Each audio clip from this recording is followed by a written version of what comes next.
And in that way, we've really created an empire, but we've done it very, very subtly.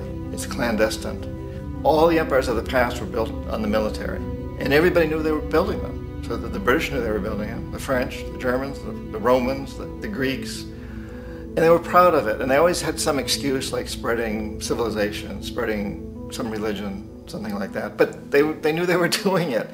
We don't. The majority of the people in the United States have no idea that we're living off the benefits of a clandestine empire, that today there's more slavery in the world than ever before. And then you have to ask yourself, well, if it's an empire, then who's the emperor? Obviously, our presidents of the United States are not emperors. An emperor is someone who's not elected, doesn't serve a limited term, and doesn't report to anyone, essentially. So you can't classify our presidents that way. But we do have what I consider to be the equivalent of the emperor, and it's what I call the corporatocracy. The corporatocracy is this group of individuals who run our biggest corporations, and they really act as the emperor of this empire. They control our media, either through direct ownership or advertising.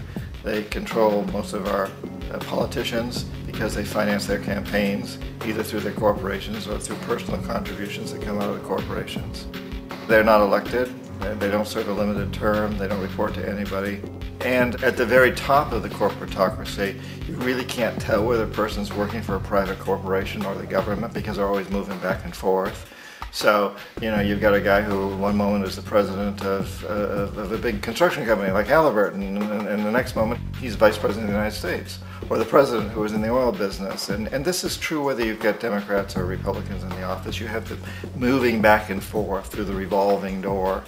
And in a way, our government is invisible a lot of the time, and its policies are carried out by our corporations on one level or another.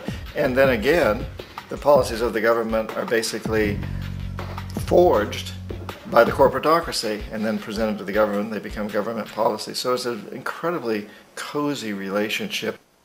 This isn't a conspiracy theory type of thing. These people don't have to get together and plot to do things. They all basically work under one primary assumption, and that is that they must maximize profits regardless of the social and environmental costs.